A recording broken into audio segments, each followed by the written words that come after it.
¿Cuánto hace que haces contracorriente? No hace mucho, un mes y medio. Ah, pues yo me di cuenta hace poco, digamos. No, Me sumé. hace poco que no había newsletters antes en Infobae, de ese estilo de newsletter de los redactores. Eso Personales, ¿no? claro, personal empezó hace, yo creo que voy por el quinto o sexto. Ah, entonces no me perdí casi ninguno. No. Yo primero iba, porque llevo muchos temas de Infobae, entonces había pensado hacer sobre educación, sobre salud mental, sobre un montón de cosas, y después justo no sé qué pasó, y dije, vamos con el feminismo que da para mucho, Claro. porque tiene muchas aristas el tema. Porque no está solo el feminismo, está toda la ideología transgénero, la ideología está queer, toda esa nueva movida, ¿no? Entonces me concentré en ese tema, por ahora, pero no quiere decir que no vaya a cambiar según... Sí, además lo encarás de un lugar muy amplio, digamos, porque no es la coyuntura. El otro día escribiste sobre Isabel la Católica, por ejemplo. Claro. Para mí fue... Yo no sabía Nada. nada. No es que sabía poco, no sabía nada. Y además me pareció, discúlpame, muy provocativo que están todos hablando de Isabel, la reina de Inglaterra, que justo se había muerto. Exacto. Vamos a hablar de la otra. Claro, porque yo una de las cosas que más le critico, digamos, al feminismo de hoy es que no tienen conciencia histórica. Claro. Es decir, tienen, no, de la historia en general, de toda la historia de la mujer, o sea, tienen una visión muy sesgada. Si su visión de la historia consiste en decir que la mujer estuvo invisibilizada en la historia, totalmente. Y eso no es verdad.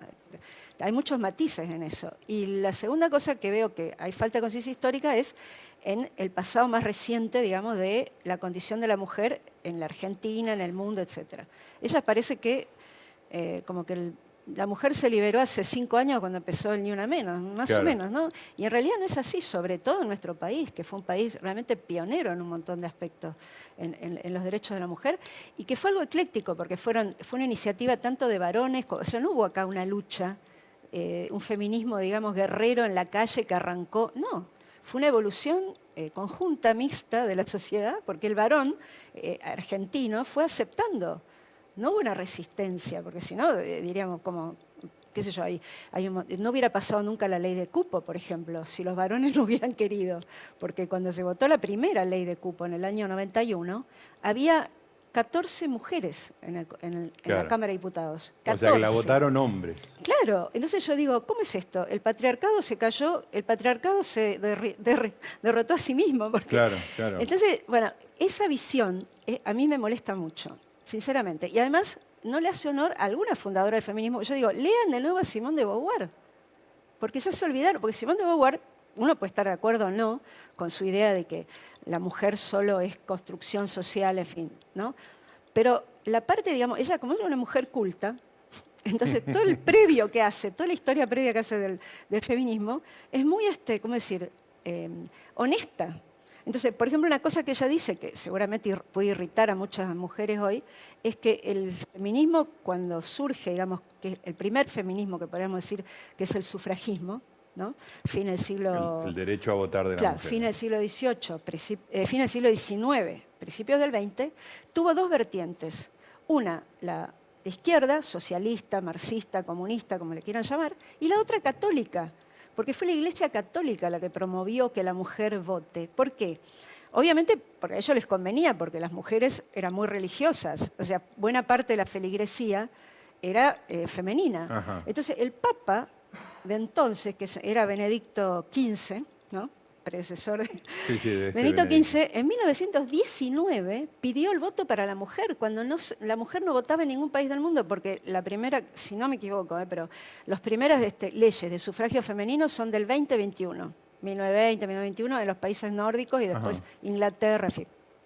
Pero en el 19 el Papa pidió que entonces, bueno, hoy día parece que como decir, toda la lucha de la mujer es contra la Iglesia, como que la Iglesia es la gran enemiga. Bueno, están equivocadas, y sobre todo el cristianismo, porque justamente el cristianismo, como decir, le dio estamos hablando ahora, ya me voy más para atrás, ¿no? Ya me estoy yendo a la época del Imperio Romano. Pero el cristianismo le reconoció a la mujer un estatus que no tenía en el Imperio Romano. Por eso tantas mujeres se convirtieron al cristianismo. Las mujeres fueron las grandes promotoras, digamos, de la expansión del cristianismo, no solo ellas, obviamente, pero fueron muy importantes en la expansión en esos primeros años. Después, bueno, la sociedad fue evolucionando y no fue lineal la cosa, porque si lo pensamos en términos de derecho a la mujer, la era victoriana fue un retroceso, por ejemplo, respecto de otras épocas en que, Sí. ¿no es cierto? Victoriana representada por una mujer. Claro, bueno, pero digo, esa época fue como muy puritana, muy de que la mujer en la casa, en fin. Pero previo a eso, bueno, vos me hablabas de Isabel, la reina Isabel. Y yo digo, ¿cómo puede ser? ¿No? Que habiendo tenido una mujer con los antecedentes, que yo también, te voy a decir, vos te sorprendiste, ¿no? De la historia de Isabel. Sí. Yo también, en su momento, cuando empecé a leer cosas sobre ella, también me sorprendí. Y vemos que la conocemos mucho, queremos conocerla mucho, porque su nombre nos hemos conocido, pero no sabemos nada de la historia de Isabel la Católica y Fernando. Sabemos muy poco. Y es realmente una historia apasionante y además en una época en que las reinas reinaban mucho más que lo que pasó después. Claro, que justamente vos hacías la comparación Sí. casi con desdén de la reina Isabel de la Inglaterra, que era como una figura decorativa, digamos, por ahí mantando cierta tradición, cierta continuidad institucional, etcétera. Pero vos lo que pones en la nota es que era una reina, digamos, política, ¿no? Totalmente. Activa. Totalmente. Incluso yo recomiendo, hay una miniserie muy buena que hizo una serie, mejor dicho, que hizo la televisión española. Creo que son 3 temporadas y se llama Isabel, justamente. Se puede ver, buscando en internet está. Está muy bien hecha, muy bien hecha. Es del año 2012 más o menos. Y ahí uno puede verlo, porque está muy bien recreada la etapa y todo, que Isabel, en el momento que, primero, ella decide con quién se casa, ¿no? Y Sí, es toda ¿a una qué edad? discusión a los 18 años. Que ya era un poco tarde incluso, decían, ¿no? Pero ¿qué pasa? Había todo un tironeo ahí entre que ella era reina, ella era princesa en Castilla, pero no era la heredera, necesariamente era la heredera al trono.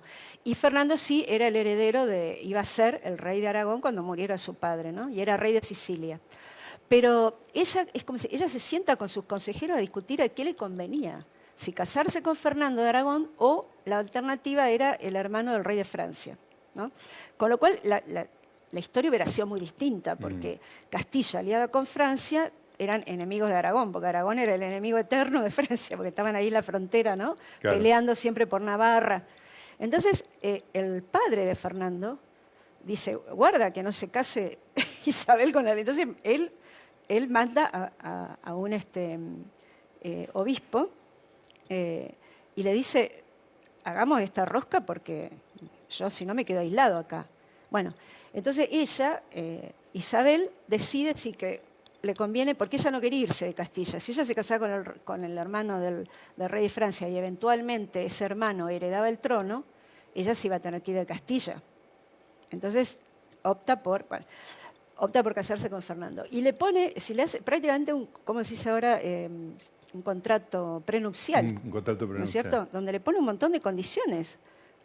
Ella, él. Claro, por ejemplo, que la reina de Castilla era ella. Él era rey también, pero ella era la que tenía la manija, digamos. Él era rey en Aragón, y él tenía que vivir en Castilla. Esa es otra, ¿no? Él tenía que vivir en Castilla. Ella Entonces, fijaba domicilio. claro, cada vez que había lío en Aragón, el tipo se quería ir a Aragón, porque Fernando fue un rey guerrero, digamos, era un tipo a caballo, es decir. Sí. Entonces, cada vez que había problemas en Aragón con los navarros, se le sublevaban los catalanes, o le pasaba, bueno, él quería ir corriendo a auxiliar al padre, y ahí se armaban unos líos tremendos, porque ella no quería que él se vaya, porque, digamos, quedaba desprotegida, ¿no? Entonces había peleas matrimoniales por ese tema. Y los dos eran de mucho carácter, bueno, él igual se iba, pero digo, había problemas. Bueno, cuando muere el hermano de ella, que era el rey, medio hermano, ella tenía un problema ahí, que es que él tenía una hija que podía disputarle a ella la herencia, entonces ella decide, él le había prometido que ella iba a ser la heredera, entonces ella se toma de ese pacto, que el hermano una vez le dijo, y se corona sola, es decir, cuando se entera que el hermano murió, se arregla ahí con su consejero, rápido hace una ceremonia y se pone la corona en la cabeza. Y Fernando estaba No estaba, o sea, no lo hizo estaba. ella, una decisión Claro. que toma, Claro. ejecuta físicamente, además, ¿no? Claro, él vuelve enojado, supuestamente, no sé, bueno, estos detalles por ahí son un poco inventados, pero porque él no la esperó, porque ella no lo esperó. Y además cuando hace el juramento, juran lealtad a la reina y a su esposo legítimo, pero no dicen el rey. Bueno, entonces él viene, hay otra negociación de nuevo para cómo iban a firmar los documentos, cómo los iban a llamar. Bueno, entonces a partir de ahí es siempre el rey y la reina, o la Claro. reina y el rey decían tal cosa. Bueno. Pero fue uno de los matrimonios, digamos, en la historia más igualitarios. Claro, una sociedad política de iguales. Política de digamos, ¿no? iguales, política de iguales. Muy Y, impresionante. Bueno, cuando ella muere, hay una frase de él, que ya consta, no sé si lo escribió en una carta o qué, que él dice, la muerte de Isabel es el peor trabajo que Dios me podía mandar. Trabajo, yo imagino, bueno, trabajo en parte porque después que ella muere él pierde mucho apoyo, digamos. Es decir, los particularismos españoles ya existían y él siempre lo veían, era un aragonés en Castilla, ¿no? Entonces, cuando ella muere empiezan los líos. Bueno, en parte pienso que lo hice por eso, pero también porque realmente eran un matrimonio muy unido. Claro, era Y una pese a todo- conjunción interesante. Vos sos licenciada en Historia. Sí, Y siempre tuviste esta perspectiva, digamos, porque vos estás como atenta, el newsletter se llama Contracorriente, ¿no? Sí. Eso ya es lo primero que me llamó la atención. Digo, vamos a seguir contra la corriente. Y veo que muchas de tus intervenciones tienen que ver con decir, ojo que lo de la Iglesia Católica no es tan así, digamos, ¿no? Eso es una cosa que vos incorporaste, la tenés de tu historia personal. bueno, yo en realidad, yo me río porque yo defiendo mucho la Iglesia Católica, pero me identifico, por ejemplo, otra vez Pepe Mujica, que dice que es ateo, Sí. dijo, en América, yo respeto a la Iglesia y a la religión cristiana, porque dijo, hay dos cosas que nos unen a los latinoamericanos, ¿no es cierto? La religión, mayoritariamente, digamos, ¿no? Y el idioma. Entonces dice, no la saboteemos, algo así, los factores de unidad que tenemos. Claro. Y yo veo más en general, ¿por qué lo de contracorriente? Porque yo veo más en general, esto me lo dijo también un historiador francés que entrevisté una vez, muy interesante, que me dijo, la cultura occidental se odia a sí misma. Claro. ¿No? Entonces vemos que hay un ataque, ¿no? Las feministas describen el mundo occidental como el peor, no sé, estamos peor que en Arabia Saudita las mujeres, si las escuchamos. Esa dicotomía ¿No es es una cierto? cosa Bueno, increíble. y esa es la inversa. Donde más avanzó la situación de la mujer es Exacto. donde más criticada es Claro. por las feministas. Pero si vos pones el mapa, ¿no es cierto?, de la cultura, no hablemos de religión, digamos la cultura occidental y cristiana, y si querés judeo-cristiana, vamos a poner el mapa, claro. y pones el mapa de los derechos de la mujer y coinciden. Pega Qué uno a casualidad, uno. qué casualidad. Entonces, postular a la religión, a la iglesia como la peor enemiga de la mujer, es algo incongruente, porque no ha sido así a lo largo de la historia. Es verdad que, bueno, ellos en aspectos de moral en el último tiempo quedaron desfasados, podemos decir, en ciertas cosas, pero a lo largo de la historia no ha sido así. Entonces yo veo que hay la cultura occidental, digamos, se cuestiona todo el tiempo a sí misma y hay como una especie de política de deconstrucción porque sí. Todo hay que revisarlo, todo hay que darlo vuelta, y hay veces que tiene sentido, hay veces que no tiene ningún sentido, ¿no? Entonces, un poco por eso yo, cuando me dijeron lo del newsletter, se me ocurrió poner contracorriente, porque siempre estoy remando en contra. Bueno, por ejemplo, también el tema en la historia argentina, ¿no? Está de moda, la Argentina es una invención, es una construcción. Sí, fenómeno, pero es la nación que construimos, la que tenemos, defendámosla. No estemos todo el tiempo diciendo que le usurpamos la Patagonia a los indios, que somos... O sea, hay todo un trabajo, ¿no?, de demolición constante. A los chilenos les pasa lo mismo, es decir, no es que somos solo nosotros, ¿no? Pero entonces, bueno, yo, suponete, en su momento, cuando estaba todo el tema de que tiraban abajo las estatuas de roca y qué sé yo. Sí. Entonces yo dije, esta cosa que me gusta provocar, era un 11 de septiembre, y entonces dije, bueno, como es el Día del Maestro, rindámosle homenaje a Roca, porque la ley, la famosa ley de educación Es la ley pública, Roca. es de Roca. Claro. Está bien, la ley la promovió Sarmiento, la redactó Sarmiento, pero el que promulgó esa ley, el que la promovió fue Roca. O sea, es de ese momento que a Roca le debemos, ¿cómo decir?, la consolidación de territorio, pero también le debemos el disciplinamiento, porque, ¿cómo decir? Hasta ese momento la Argentina era anárquica en un montón de cosas, vivíamos de golpe de Estado, de guerra civil en guerra civil. Pensemos que recién en 1880, el año previo a que asume Roca, el conjunto del país aceptó que Buenos Aires fuese la capital de todos y no la capital solo, que Buenos Aires no era solo de la provincia de Buenos Aires o de los porteños. Eso fue recién en el 80 y fue gracias al Ejército Nacional, porque sin esa fuerza no hubiera sucedido, ¿no? Entonces se produjo todo un proceso, digamos, de consolidación del Estado, consolidación de la nación, en el cual Roca tuvo mucho que ver. No quiere decir que no haya hecho algunas barbaridades. No quiere decir que haya que santificarlo, sí, pero sí. tampoco demolerlo, porque entonces es como... Es decir, yo no veo, por ejemplo, hablando de los ingleses, ¿no? Veamos todo este panegírico que hacen de su reina.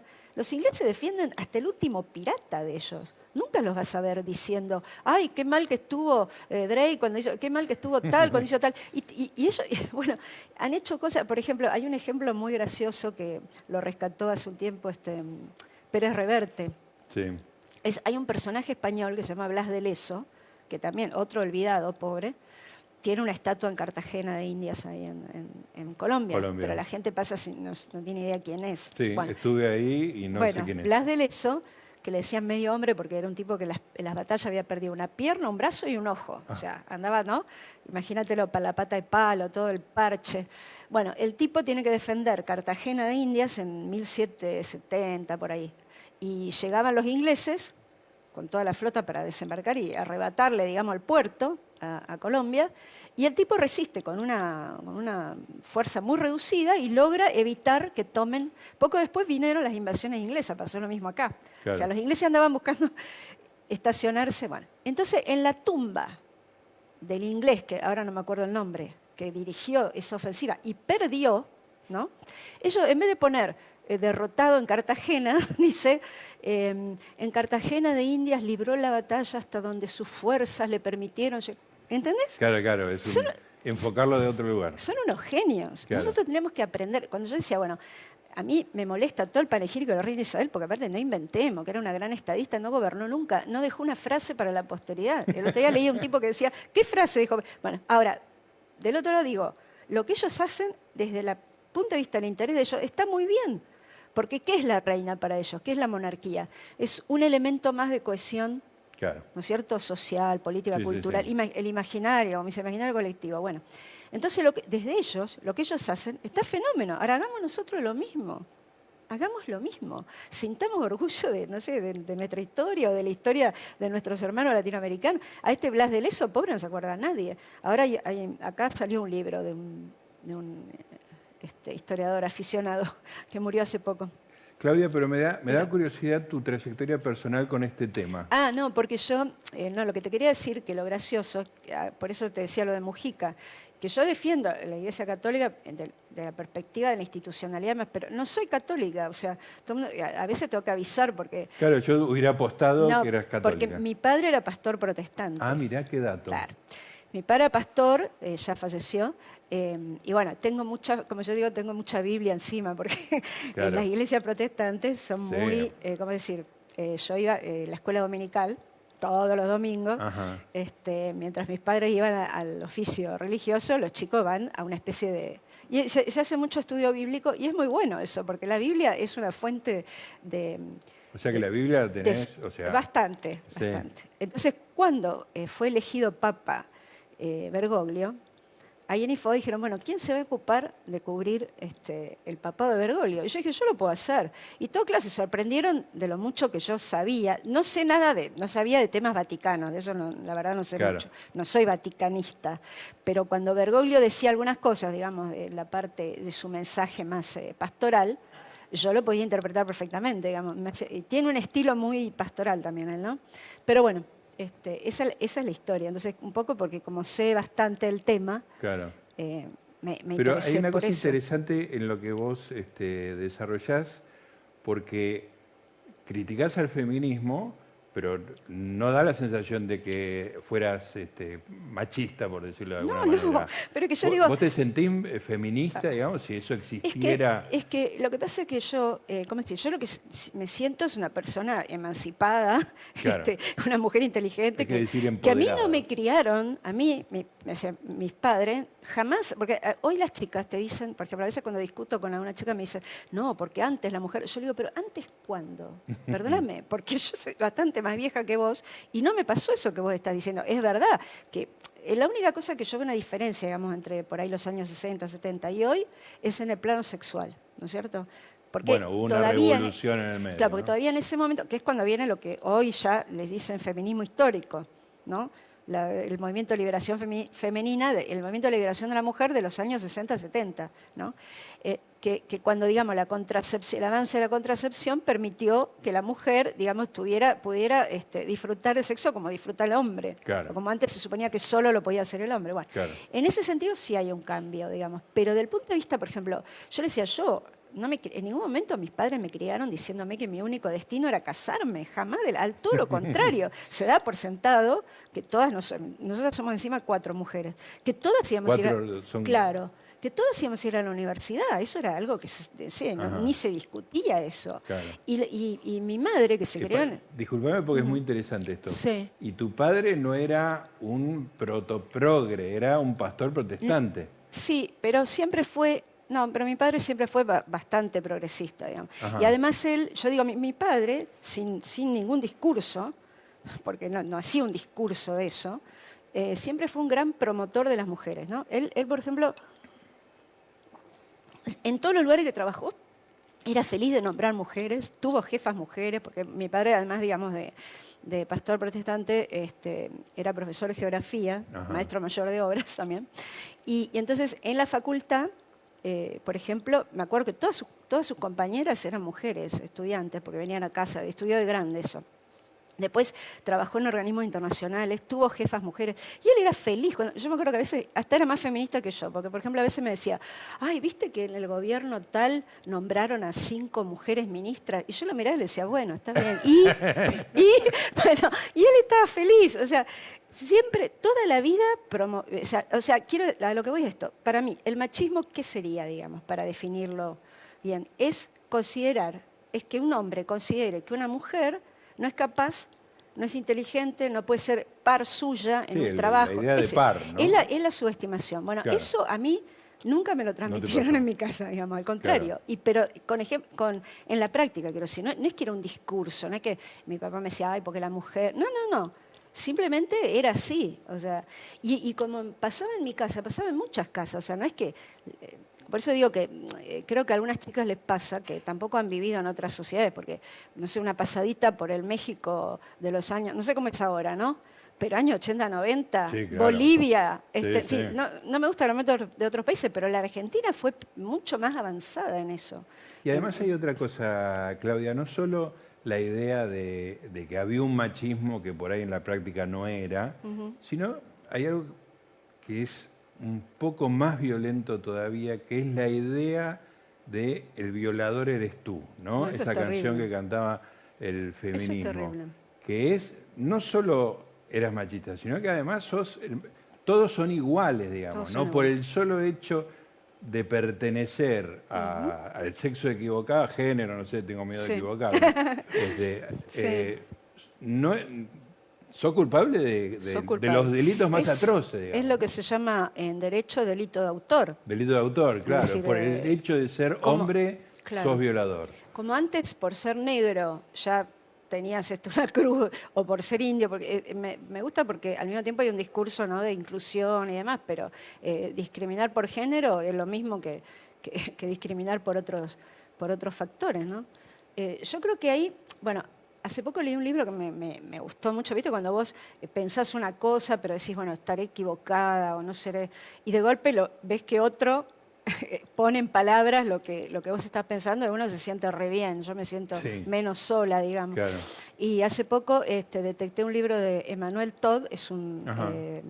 historiador, demógrafo, sociólogo. Bueno, en Francia es muy conocido porque él en el 83, 91, por ahí, dijo, la Unión Soviética está por colapsar, por sus estudios demográficos. Mirá. Ah, Porque extraordinario la eso. gente tenía pocos hijos, porque Claro. había aumentado la mortalidad infantil, o sea, estudiando, porque él no era un pronóstico político el que hizo, ¿no? Ajá. Sino Qué interesante. Yo, sociológico. Bueno, sí. este señor ahora sacó un libro que se llama ¿En qué andan ellas? Y él le llama a este movimiento, que hay ahora le llama feminismo de tercera ola. Y se sorprende lo mismo que yo, pues él dice, ¿cómo puede ser que en Francia, porque si hay un país donde la mujer realmente es Claro. libre, sinceramente, incluso en el plano sexual los franceses son muy cool, Claro, sí, como no quien les dice. importa si No tienen les amantes, importa, no claro. tienen esa cosa de que, la mujer, si la mujer es promiscua, es, bueno, ya sabemos, ¿no? En cambio el hombre es un canchero. No, para nada, para nada. Realmente debe ser una de las sociedades en ese sentido más piolas para los vínculos, digamos, amorosos. Y entonces, y él dice, ¿cómo puede ser que acá haya aprendido? Yo nunca creí que iba a aprender este movimiento del Me Too, esta denuncia, esta cosa de denunciar y equiparar, denunciar, porque por ejemplo, en Francia la mujer que exportó el Me Too desde de Estados Unidos a Francia, lo hizo denunciando a un tipo, lo hizo con un tuit donde denunciaba a un tipo, a un señor que en una fiesta, escucha esto, ¿no? En una fiesta donde ya habían tomado los dos, ¿no? Le dijo, le insinuó, bueno, de una manera grosera, si vos querés, o desubicada, que quería pasar la noche con ella. Según ella, eso le provocó una Sí, especie de daños, trauma, daño, no sé qué, bueno, una cosa exagerada. Aparte el tipo, no era su jefe, no era un colega de trabajo, o sea, no era alguien que ella el otro día tenía que verlo. Y el tipo, cuando llegó a la casa y se le pasó el alcohol, el vapor del alcohol, le mandó un mensaje pidiéndole disculpas. Bueno, eso había pasado hacía 5 o 6 años. Claro, Y ella un aprovecha. episodio increíblemente menor. Ella aprovecha la ola de YouTube y dice, Claro. fulano es tal, no sé qué. Bueno, el tipo quedó destruido. Al tipo lo echaron del trabajo, se divorció. Bueno, él le hace una causa, le inicia un juicio a ella, le gana en primera instancia, en segunda instancia la absuelven. Es algo escandaloso. O sea, es escandaloso en el sentido que, ¿cómo decir? Que no se puede comparar, ¿cómo decir? Un comentario fuera de tono, hasta una grosería con una violación. O sea, es Sí, como que poner ya no... todo en el mismo lugar. Además, me parece ofensivo con quien ha sufrido una violación real. ¿Qué te parece? ¿No es cierto? Es como una falta de respeto Es a las ofensivo. verdaderas víctimas. Es muy Que ofensivo. todos sean víctimas. Tal Hubo un cual. episodio similar en Estados Unidos con un científico argentino del MIT. Sí, Fue noticia hace un par de Sí, meses. algo Que leí perdió eso. todo, era investigador sobre el cáncer, perdió su posición en el MIT, Todo. y por una relación consensual que después la chica entendió que porque además Sí. está el crimen retrospectivo, ¿viste? Exactamente. Entendió que le había hecho daño, que él había abusado de ella en términos Claro. de que era más importante académicamente. Yo una vez leí, me disparate. acuerdo, una tribuna que era una chica que decía, fui violada en tal lado, ¿no? Entonces yo leí la nota y no había ninguna violación. Realmente no había ninguna violación. Claro. Entonces me acuerdo que yo hice un comentario, un tuit, y una persona, amiga mía, me dice, bueno, pero si ella sintió que fue violada, fue violada. Yo le digo, no, momentito, le digo, momento, porque la violación es un delito. Claro. Está tipificado como delito, entonces no puedes basarse en una subjetividad. Claro. Claro, yo no puedo decir, siento que me asesinaste. Claro, Porque el o asesinato es pienso algo que me concreto. robaste, pienso que me estafaste. No, tengo que demostrar que lo Claro, hiciste. es un hecho. ¿No es cierto? Bueno, la realidad pasó a tener un estatus medio complicado. ¿no? Bueno, ese es otro tema que complicado. Sí, complicado. que excede por ahí el feminismo, pero que el Complicado. feminismo se nutre también, Sí. ¿no? Bueno, este Todd, por eso él habla de este feminismo de tercera ola, digamos, diciendo, sería la primera ola el sufragismo, la segunda ola lo que hoy La ya se revolución llama sexual. feminismo histórico, la revolución sexual, sobre todo basado en el texto bíblico de Simone de Beauvoir. Y ahora este de tercera ola, que él dice es difícil de entender porque no está justificado en la realidad. O sea, Claro. en la realidad no tiene asidero. Y más bien parece una especie de revisión, digamos, antropológica, porque, bueno, esto que vos decías, la condena a todo el género masculino, ¿no? Y que genera, y además la puesta en duda del vínculo, porque una cosa es, existen personas transgénero, sí, son una ultra minoría, Sí. ¿no es cierto? Una cosa es que existan personas transgénero, que realmente hay, Y otra es el transgenerismo promovido ya como una especie de, como que vos tenés, como que el sexo biológico no tiene ninguna importancia, no tiene ningún determinismo en nada. ¿No? O sea, pasamos de decir, es verdad que la sociedad va construyendo modelos, pero eso tiene un vínculo, tiene un asidero con la realidad. Ahora se le plantea, esto decía Todd, se le plantea a los adolescentes una especie de inseguridad total, porque como que vale todo, digamos, ¿no? Vos podés mañana, hoy decir, hoy me siento varón, mañana te levantás, me siento mujer, y entonces que...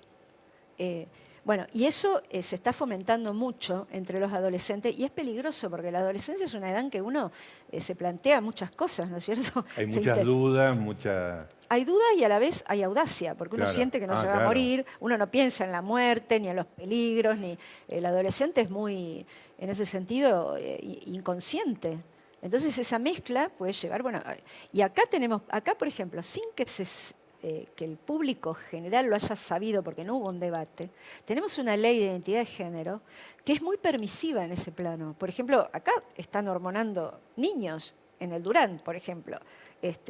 Yo no digo que no haya casos en los que, tal vez, no sé, pero debería haber, ¿cómo decir?, una salvaguarda, un tiempo de análisis. Muchos filtros hasta estar seguro de que no Claro. estás causando un daño Exacto, irreparable. porque es irreversible. O sea, Claro. hacen mastectomías, no sé, cosas a chicos que son muy chicos para eso. Sí, ¿no? tomando decisiones de por vida, que digamos que cuando te arrepentís es un drama. Un drama, terrible, un drama. Y además, ¿de qué no se arrepiente uno de lo que pensaba, sentía a los 14, 12, 13 años? No hay manera de que uno siga siendo Yo, si el mis mismo. padres hubieran sido inconscientes y hubieran tenido plata, capaz que me hubiera operado la nariz, por ejemplo. Y ahora me la miro y digo que está perfecta así. Esta es la nariz que yo quiero.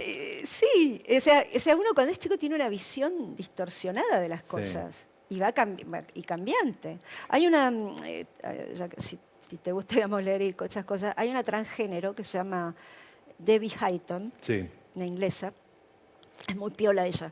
Era un señor, digamos, profesor de, no sé, de literatura, creo, y tiene hijos, casado y con hijos, y en un momento de su vida, digamos, decidió, bueno, que quería tener aspecto de mujer. Entonces hizo la transición y hoy se llama Debbie Hayton.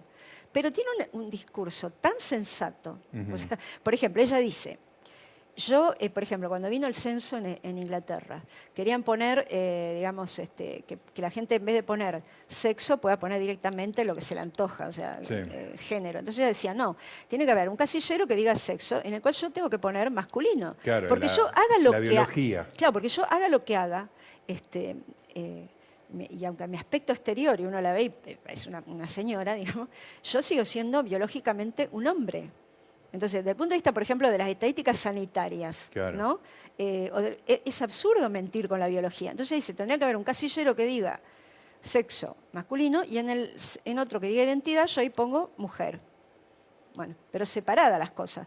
Ella se opone a la transición de niños, se opone a que los trans compitan con mujeres en los deportes. O sea, tiene una visión, por supuesto que la atacan, ¿no? Pero tiene una visión razonable del tema. Pero hoy hemos entrado en una especie de locura donde ya no se puede decir la palabra mujer, porque si vos decís mujer no abarcás a los trans, que entonces tenés que decir persona con útero.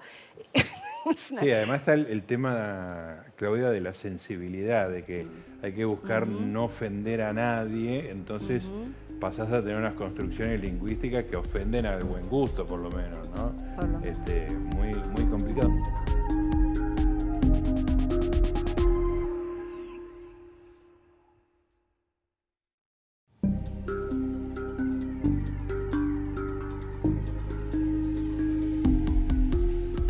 Vos sos, si no leí mal, licenciada de Historia de la UBA. Sí. Sos hace muchos años que trabajás en periodismo. Son dos ámbitos en donde el sentido común de tus pares es otro que el tuyo. Si vos sos contracorriente, el sentido común de esos ámbitos es corriente, digamos, ¿no? Van con la corriente, que es distinto de tu camino, que es como el del salmón. ¿Qué tan costoso fue para vos en los diversos ámbitos? No, en la facultad, cuando yo cursé, no sé cómo es la UBA ahora, ¿no? Ahora está muy ideologizada, muy, muy ideologizada. Cuando yo cursé no era tan así.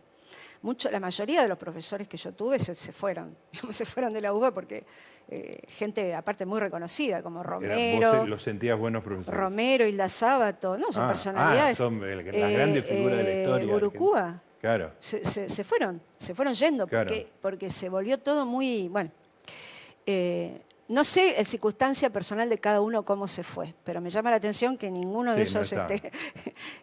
están ahora en la UBA, están en otro lado, o se han ido a la casa, Sí, se dedican estás a otra hablando de cosa. grandes nombres. Por ¿no? eso digo, por eso Bueno, digo. Romero murió, Entonces, pero el hijo también tiene... No, hablo del hijo. Hablé de Luis ya la Alberto. época mía es del hijo. Claro, Luis Alberto, Hilda Sábato, Gastón Burucúa, o sea...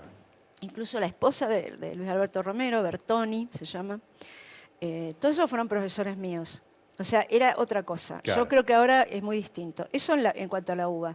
Después o sea, no sentiste que estabas en un lugar cómodo. no, ¿no? y es más, mira, tengo una anécdota graciosa que con un ayudante en la cátedra de Sábato, de Hilda Sábato, que yo, es decir, era Historia Argentina 2, me motivó mucho. Yo me iba en casa y leía para ir a discutir con él. Y discutíamos. Y me acuerdo que mis compañeros me decían, no le discutas tanto, que te va a caer. Bueno, ya sabemos, ¿no? Y yo, a mí no me importaba, yo seguía, ¿viste? Bueno, y el último día, el tipo dice, bueno, a Peiró, me dio un poco de vergüenza, ¿no? A Peiró le voy a poner un 10 por su participación en la clase. Claro, porque dice, me porque discutió ella todo. cada vez que venía a discutir conmigo, yo me da cuenta que había leído en su casa para poder discutir conmigo. Bueno, un tipo, un encanto de persona, el Muy tipo bueno. resultó ser. ¿El nombre? ¿Lo podemos nombrar? Sí, bueno, ahí viene la parte triste de la historia. Se llamaba Sergio Lischinski. Ajá. Falleció. Ah, Pero escuchá, esta historia es muy triste, porque yo en un momento conozco una señora muy encantadora que se llama Emma Zibotti, que también es historiadora. Yo había leído textos de ella. Bueno, nos conocimos en un ámbito diferente. Nos tratamos un tiempo, qué sé yo, y yo sabía que ella era viuda, que a ella le mataron un hijo en un accidente de tránsito, un tipo lo atropelló, un borracho lo atropelló. uy, qué horror. Y el marido había muerto poco después de cáncer, pero un cáncer evidentemente que le vino porque no pudo soportar la situación. Claro. Bueno, y después de mucho tratar a Emma, un día, no sé cómo sale el tema, y yo empiezo a contar esta historia que te estoy contando a vos, de lo que me había pasado a mí con mi profesor de Historia Argentina 2. Y ella me dice, ese era mi marido. Ay, y yo le digo, momento. no, es tremendo. Qué momento Y yo decía emocionante. no, cuando me dijo eso, porque aparte muchas veces pensaba, ¿qué será de la vida de ese profesor mío? Pero no me acordaba el apellido, me acordaba el nombre, Sergio. Y digo, ¿qué será de la vida de este profesor? Pensaba, ¿no? Y de golpe me dice, bueno, le digo, no me sorprende que fuese tu marido, le digo, porque era un tipo encantador. Bueno, terminamos las dos llorando. Me imagino. Tremenda, así Qué que sí me momento. enteré que ese profesor mío era el esposo de Emma y que estaba, bueno, que había fallecido, pobre, me dio mucha pena. Después en el periodismo pasa, bueno, yo creo que yo tengo la fortuna de trabajar en un medio o trabajar, me he dicho, con alguien que me permite hacer esto, porque, ¿cómo decir? Yo supe, digamos, en determinados debates, en determinados contextos de colegas míos que no podían expresarse como realmente hubieran querido en los medios en los que estaban. Eso es una realidad. Infobae, dentro de todo, es un medio bastante ecléctico, digamos. Sí, claro. En ciertos temas, sobre todo, permite, habilita. Y un poco depende, qué sé yo, como vos decís, mayoritariamente el periodismo se vuelca, digamos, son más bien progres, por decirlo, por dar una definición así, Sí. genérica, ¿no? Entonces, por ejemplo, cuando en muchos debates, digamos, yo prácticamente parecía que era la única. Ahora, también pasa que hay algunos que no se animan, ¿no? Porque por ahí si probaran, capaz que pasaría un poco. Pero también yo sé que hay gente que no lo puede hacer en los medios en los que está. Yo tengo la ventaja, la suerte, digamos, de poderlo hacer. Y bueno, y además... Pero más allá de la posibilidad que evidentemente Sí. vos ejercés muy Sí. libremente, no lo podrías hacer de otra manera, no hubiéramos llegado a vos si no lo hubieras hecho y Claro. haber hecho una acción tan atractiva. Pero me da curiosidad el trato, la idea de estar cotidianamente entiendo. con gente Bueno, que por ahí piensa que vos sos reaccionaria. una troglodita. Claro, que hablás de la reina Isabel la católica, o sea... No, ¿sabes qué pasa? Que yo creo que el trato personal modifica todo. Eso te cambia todo. El trato personal. Me acuerdo cuando fue el debate del aborto que hubo un compañero hizo un tuit que decía, qué lindo trabajar en un medio donde fulana y mengana, que estaban en posiciones opuestas, están sentadas juntas, porque era la verdad, estamos en la misma mesa. Y se llevan bien y qué sé yo. Entonces me acuerdo que la otra chica me decía, ¿sabés que todo el mundo en Twitter me pregunta, ¿es verdad que vos estás sentada al lado de Claudia? Como diciendo, "Oh", ¿viste? Bueno, ¿y qué pasa? Somos amigas y nos respetamos. Y bueno, y la gente como la gente me conoce ahí, a veces hasta me gastan, se ríen, pero hay Es muchos. parte de la cotidianeidad. Hay unos pocos que me mandan mensajes y me dicen, sos una genia, estamos totalmente de acuerdo con vos, pero digamos sotoboche, ¿no? Sí. Pero el resto yo creo que es como si yo pienso, si yo capaz que no conociera a X, ¿no? Y solamente leo lo que escribe, capaz pensaría que es un mal bicho, no sé. Y capaz que conociéndolo me doy cuenta que no tiene nada que ver, que una cosa es, digamos, la posición que pueda tener en determinados temas y otra es el trato personal. Y bueno, como yo ahí en Infobae, digamos, he ocupado muchas posiciones, digamos, estuve a cargo de la edición internacional y mucha de la gente que está la recluté yo. Después estuve también en la sección de opinión, edité secciones, qué sé yo. Los fines de semana, como te digo, coordino en parte la edición. Y tengo mucho trato con todo el mundo. Entonces ellos ven que, ¿cómo decir?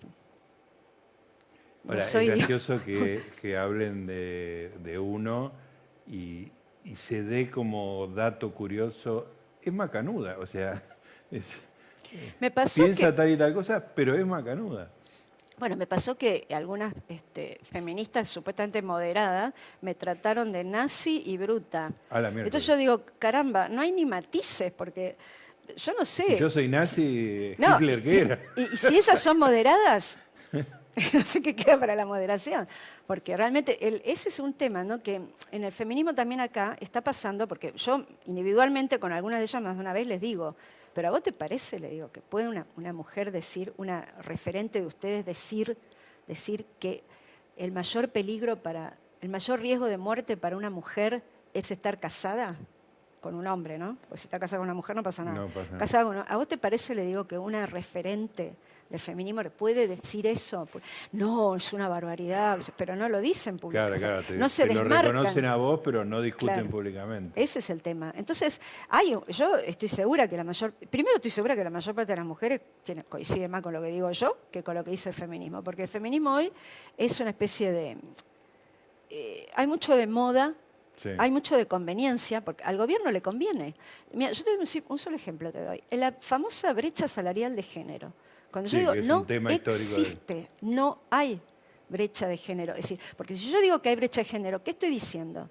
Que yo, por ejemplo, redactora en Infobae, suponete, los pibes que entran, que van con el escalafón, si yo tomo una mujer o un varón, a la mujer le pago menos. No, es imposible eso. Es imposible porque es ilegal. No es Sí, verdad. sí, claro. Entonces ellos, ¿cómo hacen para justificar que hay brecha de género? ¿Qué hacen? Toman toda la masa salarial de las mujeres, toda la masa salarial de los varones y dividen cada una por la cantidad de mujeres. Entonces ahí aparece una diferencia de 27-30%. ¿Qué quiere decir eso? No quiere decir que vos, Gustavo Noriega, ganás 30% más que trabajo. una señora que hace el mismo trabajo, el Claro. mismo tiempo que vos. No, lo que significa es que el varón, la mujer está más representada, es verdad, en ciertas categorías mal pagas, ¿no es cierto? Por ejemplo, el servicio doméstico, eso es una realidad, Claro. 97%, Claro, 98%. no hay servicio doméstico masculino. No, bueno, entonces eso tira para abajo el Claro. coso. Después, ahora, no quiere decir que si yo tomo a un hombre para limpiar en un edificio, ahora las empresas que hacen limpieza toman hombres y mujeres, le Claro. pagan lo mismo a cada uno. Claro. Después, el hombre trabaja, el varón todavía trabaja más horas fuera de la casa. Eso es una realidad, porque en general, porque tiene más tiempo, porque muchas veces hay una transferencia de ingreso a la familia, mantiene a la familia. La mujer tiende más a hacer trabajos de medio tiempo. Entonces, en el global me da esa diferencia. Pero eso no quiere decir que haya una discriminación por género en el trabajo, en el pago. Entonces, ¿qué pasa? Tenemos en el Ministerio de Economía una sección dedicada a estudiar lo que no existe, es decir, La brecha salarial. bueno, un centro de estudios, profesionales pagos para producir paper, que mira, yo te digo, algunos lo tendrías que leer para ver cómo tratan de dibujar para justificar lo que no existe ¿entendés? Es algo, pero vos decís, pero en eso se gastan recursos y todo. Y después vos ves, por ejemplo, ¿por qué digo yo que es una tapadera para el gobierno? Es una tapadera el feminismo. Porque, por ejemplo, ellos te dicen, ay, tenemos presupuesto con perspectiva de género. No sé lo que querrá decir. Ministerio de la Mujer con 1000 empleados, más o menos, que no sirve para nada ese ministerio. Tienen, bueno, todo eso. Y al mismo tiempo, fíjate que el otro día se rindieron los exámenes para entrar a la residencia médica, ¿no? La residencia para un médico es algo indispensable, porque el estudiante sale de la universidad y tiene que hacer la práctica, tiene que hacer su especialidad, tiene que ir al hospital y trabajar todos los días para aprender, porque realmente lo que sabe, lo que ve en la facultad es mucha teoría. Si no hace la residencia, mamita, ese médico yo no quisiera que me atienda, ¿entendés? Bueno, Claro. entonces, ¿qué pasa? Las residencias eran muy buscadas. Se presentaban un montón de candidatos y después los que tenían mejor puntaje elegían, o es decir, los que tenían mejor puntaje podían elegir los mejores hospitales para hacer la residencia, ¿no es cierto? Pediatría en el Garrahan. Bueno, ahora ¿sabés lo que está pasando? Como les pagan miseria, porque a los médicos les pagan, esa es la verdadera brecha Claro. salarial que hay que tapar. Pero como es muy difícil de tapar, hacemos como que, bueno, entonces vos a un médico le tendrías que pagar el triple de lo que le están pagando. Un médico con 10 años de experiencia en provincia puede llegar a ganar 120.000 pesos. Sí, sí. 120.000 Sí, sí, pesos. que- Entonces, que ¿qué hacen? se ocupa de la salud de la gente. Tienen dos trabajos. ¿Qué pasa? Que el residente no puede tener otro trabajo, porque la residencia es full time, ¿no? Entonces, recontra los explotan, porque les hacen hacer 3 guardias semanales, no pueden tomar otro trabajo y les pagan miseria. Entonces, ¿qué pasó este año? Que es gravísimo para el futuro de la Argentina, que se presentaron en algunas especialidades menos candidatos que los lugares que hay. Eso significa, primero, que no van a poder cubrir todas las vacantes, Claro. y segundo, que entra gente con menor Con nivel. menos no hay ¿Entendés? filtro, entonces. Claro, porque antes seleccionabas a los mejores que Claro. iban a los... Bueno, ahora, bueno, eso es gravísimo. Entonces, el feminismo sirve, como en la perspectiva de género, la mirada de género, para mí es una coartada. Vos fíjate que no hay gobierno que Claro. no diga, ay, sí, tengo mi Secretaría de la Mujer, Dirección de la Mujer, perspectiva de género, las y los, todo el tiempo, las y los Sí, milats, ¿no? Y mientras tanto, los problemas reales de la sociedad argentina, que nos afectan a todos, mujeres y varones por igual, esa es otra de la moda, ¿no? Todo afecta más a las mujeres. Bueno, no sé, demostrámelo. El cambio climático afecta más a las mujeres. La pandemia afecta más. Sí, Murieron sí, más todo. varones en la pandemia. Porque eso es una realidad. Sí, sí, Eso es, por cómo afectaba el virus, digamos. sí, o sea, sí, murieron más era un varones. dato Y no se del sabe virus. bien todavía por qué, pero Sí, era un morían más dato varones. que venía con el virus Exacto. propio. Y sin embargo, Sí. las feministas te dicen que la pandemia las afectó más a ellas. Bueno, yo qué sé. Entonces, yo digo, todo ese discurso para mí es... Y además es muy insólito negar la biología y victimizar Exacto. a quienes están separados por la biología, digamos, ¿no? Bueno. O sea, son Hab- dos discursos que van en Hablemos, paralelo. hablemos de la gestión menstrual. Bueno, eso es espectacular. La Sí, gestión sí. menstrual. Yo digo, una cosa, la diferencia, no toda diferencia es desigualdad. Claro. Podemos ser diferentes, pero no hay una injusticia en eso. Sí, No hay una además, justicia. yo te digo, a mí me dice mi mujer, Sí. dice, tenemos un hijo de 12 años. A él lo tuve yo adentro. O sea, eso no hay construcción verbal que vaya a modificar eso. La madre es una cosa, el padre es otra, y es Sí. así. Estuvo Sí. adentro mío. Yo creo que habría que hacer una ley para compensar al varón por no poder tener un hijo en el vientre. Porque hay varones, yo Claro. he conocido muchos varones. Me acuerdo de una canción en Francia, un tal Renaud que decía, haga lo que haga, yo nunca voy a estar, ¿cómo es? Una palabra que usan ellos, en cloche. Ajá. Nunca voy a estar como la panza. Como Claro. que la mujer estaba embarazada y él sentía envidia. Claro, Bueno, claro. ¿y eso qué hacemos? Sí, ¿Qué era- hacemos con eso? No? Entonces, ¿Dónde bueno, nos quejamos nosotros, no? sí. Hace poco, bueno, en estos días, criticaron a la nueva ministra de la Mujer, Sí. a Jerem Mazzini, porque descubrieron que alguna vez había hablado en contra del aborto. Sí. Ujú. Y yo, que te digo, estoy a favor de la despenalización del aborto, dije, pero ¿qué tiene que ver una cosa con la otra? Podés tal cual. ocuparte de la mujer perfectamente y pensar, bueno, tener la idea sobre el comienzo de la vida, sobre el comienzo... Exacto. Hay una... Coincido. Ella evidentemente cambió de posición, no sé por qué, y no la juzgo por eso. Lo que me parece mal es que ella al explicar eso dice, yo haría muy mal en ser ministra de la mujer si no pensara así. Entonces yo digo, bueno, ¿pero por qué? Sí, eso, O sea, una cosa es que el aborto sea legal hoy, y no por eso tenés que obligar a todo el mundo a pensar que el aborto está bien. Es lo mismo que el tema de la objeción de conciencia. El aborto será legal, pero no puedes obligar a un médico a practicarlo. Y quieren obligarlos. Claro. Tratan, es decir, está reconocida la objeción de conciencia, pero de una manera bastante tramposita. Pero a cada rato, yo veo pasa en Francia, en España, a cada rato quieren modificar la ley para que nadie pueda decir que no practica un aborto. Y eso es algo, no sé, hay una parte que tenés que ser... ¿Dónde está el respeto al pensamiento de cada uno? La famosa diversidad de pensamiento, bueno, ¿no? Ya que y esto es lo mismo, diversidad... yo coincido, yo pensé lo mismo, dije, pero ¿qué tiene que ver? O sea, entonces nunca una mujer que no esté a favor... Y yo digo, aparte, revisen cómo votaron las mujeres en el Congreso. No votaron todas, no es que las mujeres votaron a favor del aborto y los varones en contra, no. Fue exactamente, casi te diría 50 y 50. Claro, Como cada votaron. uno en su proporción. Quiere decir que hay muchas mujeres que estaban en contra de que se legalice el aborto. Entonces, que esas mujeres no son mujeres. Entonces, sí, que además los motivos por los cuales una persona que no puede entender que esté en contra de la despenalización no están asociados con la idea de que la mujer tiene que tener un lugar inferior en la sociedad. No hay una relación uno a uno entre esas dos cosas. No. Ellas dicen que sí, pero claro, no es así. pero digamos, vos lo podés... Esto es como los veganos, que los veganos creen que inventaron la protección a los animales. Yo digo, pero ¿hace cuánto que existe? Y además que yo no soy vegana y mis mascotas ya quisieran ustedes vivir como las tengo. O sea, porque una vez que escribí una nota contra los veganos, me decían, ay, no me imagino cómo tratará a sus animales. ¿Qué tiene ¿Y qué mascotas tenés? Tengo gatos. ¿Cuántos? 3. Me daba miedo Ya que me diera 18 gatos. No. Ya son multitud. 3 creo que ya estás en el límite total. de lo razonable. Sí, total. Más de 3 sos la loca de los gatos. En realidad me habían dicho 2, pero bueno.